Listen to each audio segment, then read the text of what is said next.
নমস্কার, lifestyle blog with ঈশিতায় সবাইকে স্বাগত। আজ আমার গন্তব্য নেপালে কাঠমান্ডু। দুপুর 3:50 হাওড়া টু মিথিলা এক্সপ্রেসে আমি পৌঁছে গিয়েছিলাম রক্সল জাংশন।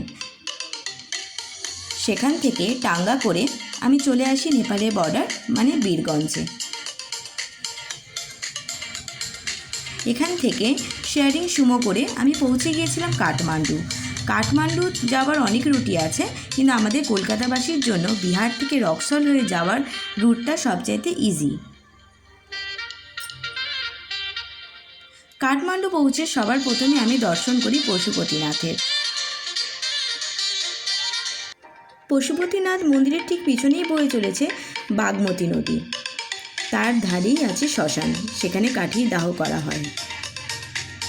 পশুপতিনাথ দর্শনের পরেই আশেপাশে ছোট ছোট মন্দিরগুলো আমি দর্শন করে নিয়েছিলাম, এবং পশুপতিনাথ মন্দিরের কাছেই রয়েছে গুহেশ্বরী মন্দির, সেখানেও আমরা গেছিলাম। গুহেশ্বরী হচ্ছে আমাদের 51 সতীপীঠের মধ্যে একটি সতীপীঠ, মা গুহেশ্বরী মাতা।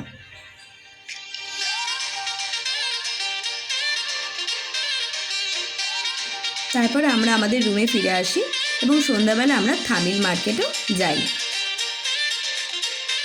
এটি হচ্ছে নেপালের কেন্দ্রবিন্দু থামিল মার্কেট। ঘর সাজানো নানান সামগ্রী এবং অ্যান্টিক মূর্তি সবই এই মার্কেটে পাওয়া যাচ্ছে।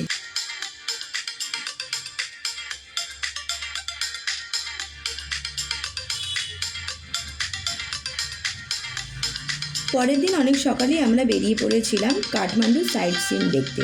সবার প্রথমে আমরা চলে গেছিলাম বুদ্ধা নীলকণ্ঠ দেখতে, এবং দ্বিতীয়তে আমরা গেছিলাম বৌদ্ধ স্তূপ।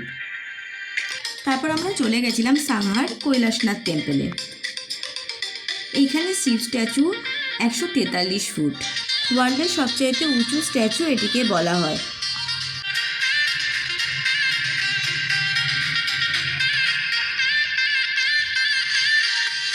এরপর আমরা চলে গেছিলাম ভক্তপুর দরবার স্কোয়ার।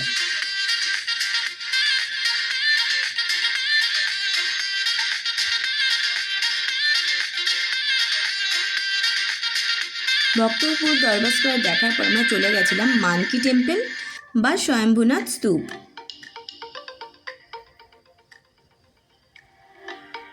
এরপর আমরা চলে গেছিলাম বুদ্ধা পার্কে।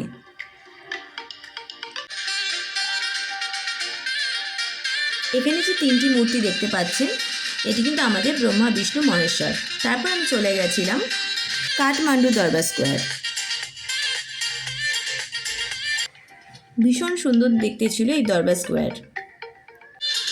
তারপর আমি দেখে নিয়েছিলাম কাঠমান্ডু দরবার স্কোয়ার মিউজিয়াম। এছাড়াও এখানে ঘর সাজানো সামগ্রী, সিঙ্গিং বোল, এগুলোও এখানে বিক্রি হচ্ছিল।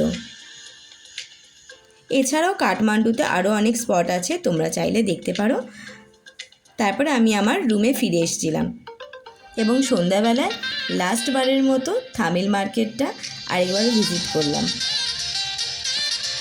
এটাই ছিল আমার কাঠমান্ডু ট্যুর।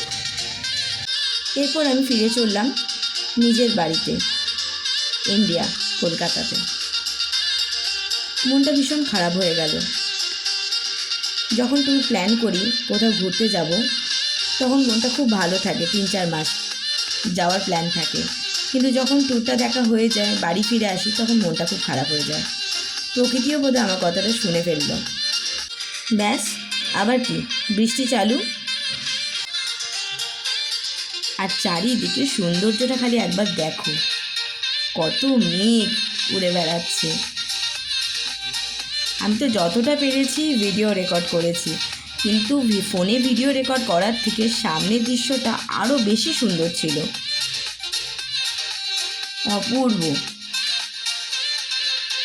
মন খারাপ কোথায় মিশে গেল। খুব সুন্দর, খুব সুন্দর। এই সৌন্দর্যের বোধহয় কোনো ভাষা হয় না।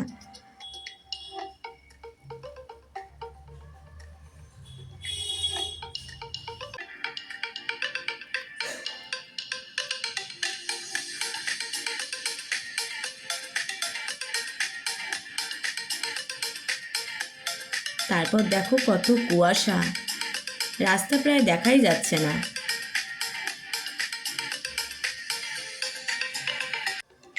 একটাই বেলার মধ্যে প্রকৃতির আমি কত রূপ দেখে ফেললাম, কখনো বৃষ্টি, কখনো মেঘাচ্ছন্ন, কখনো কুয়াশা।